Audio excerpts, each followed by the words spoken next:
Some men never worry about the years between them and a woman until they meet the one person who makes every year suddenly feel visible.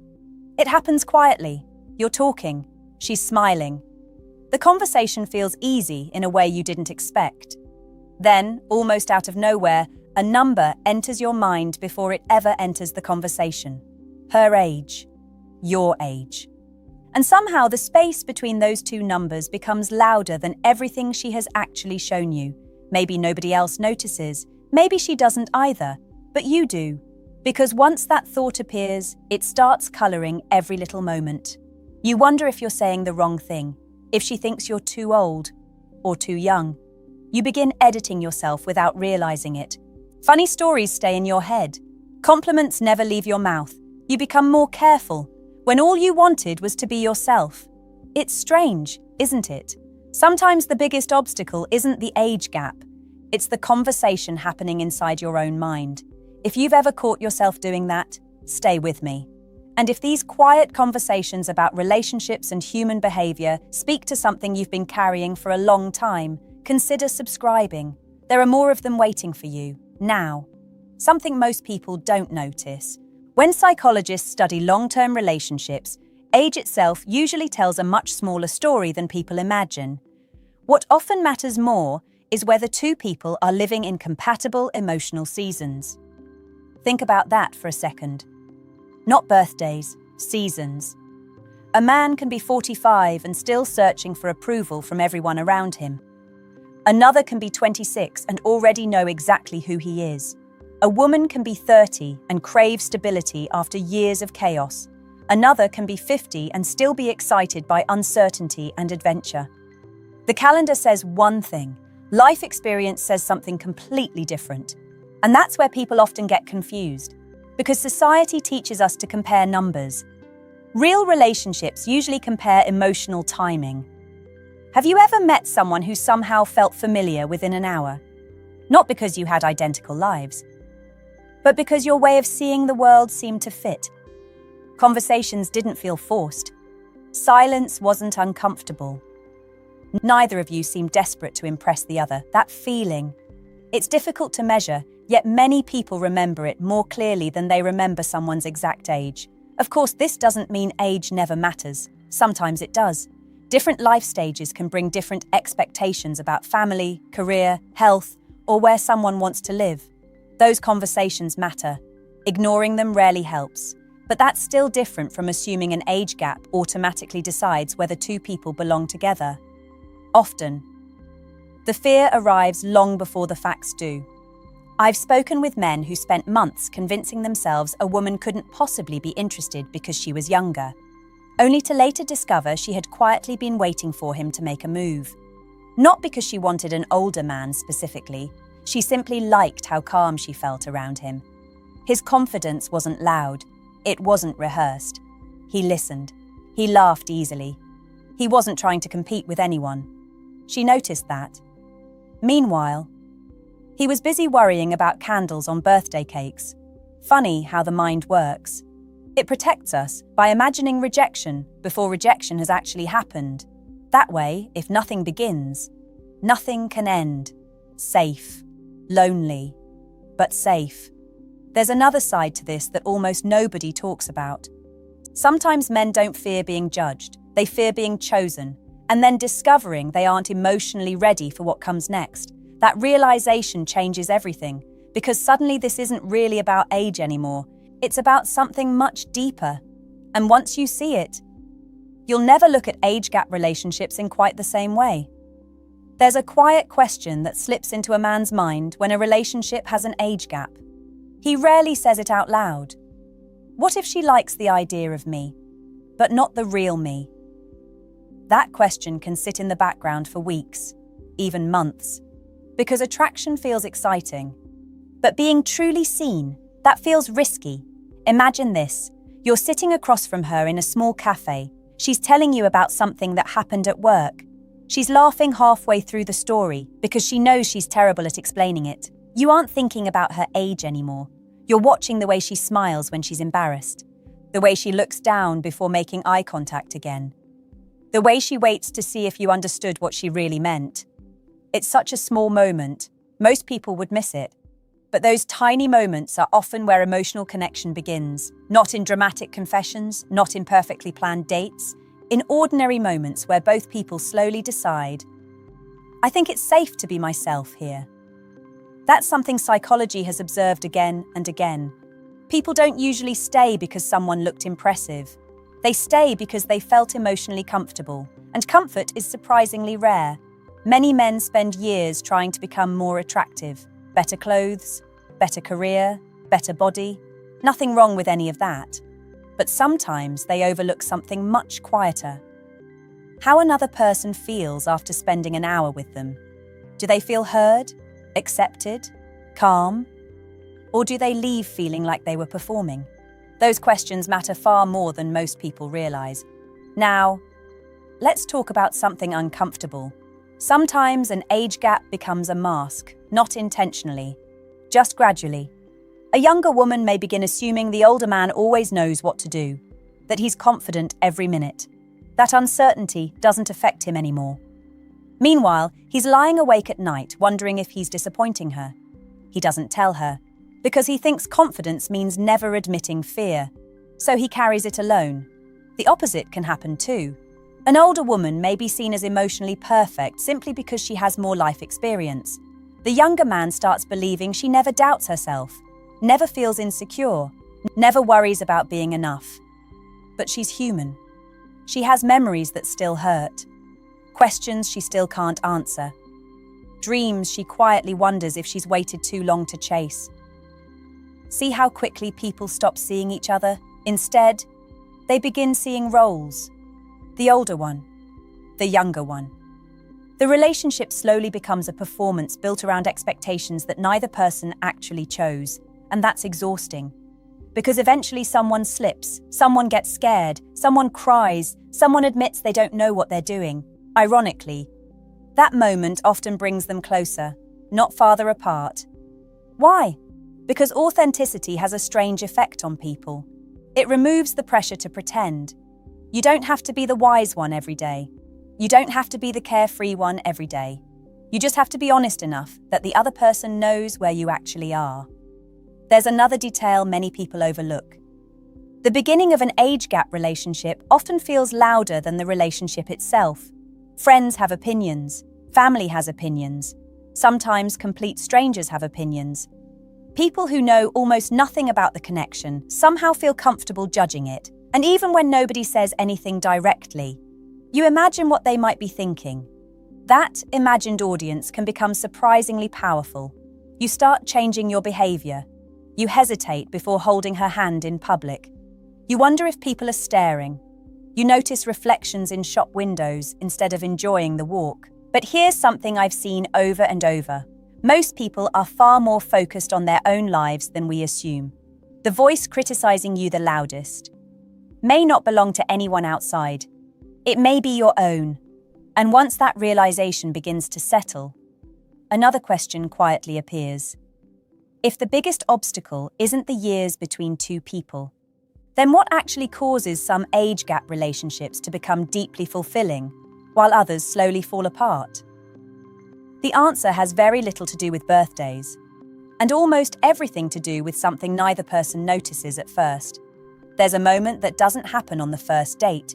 It usually doesn't happen in the first month either. It arrives much later, quietly, almost unnoticed. The excitement has settled. The messages are no longer every 5 minutes. The butterflies still exist, but they've become softer. And now something else begins to ask for attention. Real life. This is where many people think compatibility is tested by age. Often, it isn't. It's tested by everyday habits. Picture a Saturday morning. She wakes up wanting to spend the day exploring somewhere new. No real plan. Just driving until something interesting appears. You were hoping for a slow morning. Coffee. Silence. Maybe fixing something around the house. Neither desire is wrong. Neither has anything to do with age. It's simply two different rhythms. Now imagine another couple, 20 years apart. He loves spontaneous trips. She prefers staying home with a good movie and homemade dinner. Again, different rhythms, not different birthdays. Sometimes we blame age for problems that actually belong to personality. That realization can be strangely freeing, because personality can be understood. It can be talked about. Numbers can't. I've watched couples spend hours arguing over things they believed were caused by an age gap. When they finally slowed down, the real issue appeared. One partner needed more reassurance. The other needed more independence. One wanted every disagreement solved before bed. The other needed time to think before speaking. These aren't older person problems or younger person problems. They're human problems, and humans are beautifully complicated. But there is something that deserves honest attention: life stages. Not because one is better than another, because they shape priorities. Someone building a career may naturally think differently from someone who has already spent decades doing that. Someone dreaming about children may experience time differently than someone who has already raised a family. Someone approaching retirement may imagine the future through a different lens than someone just beginning adulthood. None of these differences automatically end a relationship. They simply invite conversations that can't be postponed forever. Many couples avoid those conversations because they don't want to ruin the magic. They tell themselves, "We'll figure it out later." Sometimes they do. Sometimes later arrives, carrying disappointment that could have been prevented by honesty. There's a sentence I wish more people understood. Love doesn't erase practical questions. It gives you a reason to face them together. That's very different. Now, let's step away from logistics for a moment, because something much quieter often shapes these relationships. Respect. Not admiration, not attraction. Respect. You can hear it in the smallest exchanges. She finishes speaking. You don't interrupt. You disagree. Neither of you tries to win. She shares an opinion that surprises you. Instead of assuming she's inexperienced, you become curious. That curiosity changes everything. Respect says, "I don't have to fully understand your perspective before I treat it with care." And when that exists, emotional safety begins to grow. Without it, even chemistry starts feeling exhausting. There's another pattern that's easy to miss. Some men secretly believe they have to become younger. They start forcing slang that doesn't sound natural, pretending to enjoy things they don't, laughing at jokes they barely understand, not because she's asking them to, because they're afraid authenticity won't be enough. Ironically, many women describe the opposite as attractive. A man who is comfortable saying, "I've never heard of that. Tell me." No embarrassment, no performance, just genuine interest. Confidence isn't pretending to know everything. It's remaining relaxed when you don't. That kind of confidence doesn't have an age. It has roots, and those roots usually grow from self-acceptance, not from trying to impress someone. But there is one emotional habit that quietly damages more age gap relationships than people expect. It rarely starts with an argument. It begins with a single assumption, one that feels so reasonable in the moment that almost everyone misses it. And once that assumption takes hold, even two people who care deeply about each other can slowly begin drifting apart, without realizing why. The assumption sounds harmless, almost loving, actually. If this relationship is meant to last, they should already understand me. It feels reasonable. After all, if two people care about each other, shouldn't they just know? Know when you're tired, know when you're worried, know why you suddenly became quiet during dinner. But people don't work that way. Not at 25, not at 45, not at 65. No amount of life experience gives someone the ability to read another person's mind. And yet, this quiet expectation slips into relationships more often than people realize, especially when there's an age gap. An older partner may think, "I've lived long enough. They probably expect me to have all the answers." A younger partner may think, "They've been through more than I have. They should already know what I need." So neither person says what they're actually feeling. They wait, they guess, they hope. And little misunderstandings begin collecting like dust in the corners of a room. Not dramatic enough to end the relationship, just enough to slowly make it feel heavier. Imagine this. She asks, "Are you okay?" You smile. "I'm fine." Technically, it's true. Nothing terrible happened, but inside, you've been wondering all week if she's pulling away. You notice she texts a little less. You notice she seemed distracted the last time you met. You tell yourself she's probably just busy. Then another thought arrives. Or maybe she's realizing we're too different. You never ask, because asking feels vulnerable. So instead you become a little quieter. She notices. Now she's wondering if you're losing interest. Neither of you is rejecting the other. You're both reacting to stories you've created in your own minds. This happens in many relationships.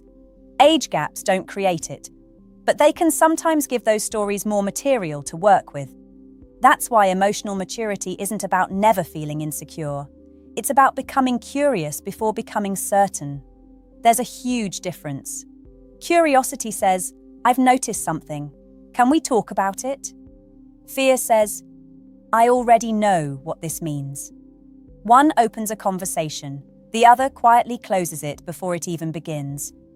And here's something I've learned after listening to countless relationship stories. The happiest couples aren't the ones who avoid awkward conversations. They're the ones who stop treating awkward conversations like emergencies. A difficult question doesn't automatically mean something is wrong. Sometimes it's simply proof that two real people are trying to understand each other. That shift changes everything. Because instead of protecting your image, you start protecting your connection. There's another moment that fascinates me. It usually happens long after the excitement of the beginning. You're walking together. Nothing special is happening. No big romantic speech. No expensive date. Just an ordinary evening. You glance at her. She catches you looking. She smiles without asking why. And for a second, you realize you're completely relaxed. You're not wondering whether you sound interesting. You're not comparing yourself to younger men. You're not trying to prove you're mature enough, or successful enough, or experienced enough. You're simply present. That feeling is easy to overlook because it isn't loud, but emotional safety rarely is. It doesn't announce itself.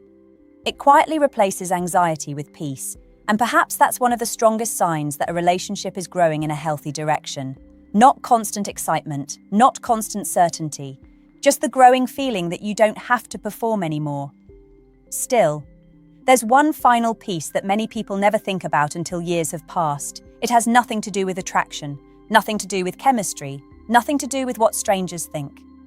It's the question that quietly decides whether an age gap becomes a source of strength or a source of regret.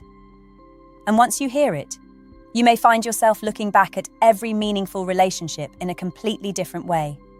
Years from now, if someone asked you what made a relationship unforgettable, do you think your first answer would be, she was 10 years younger?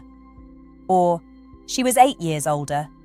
Probably not. You'd remember something much quieter. The way she reached for your hand without thinking. The night the conversation lasted until sunrise because neither of you wanted it to end. The way she looked at you when the room was full of people, and somehow it still felt like there were only two.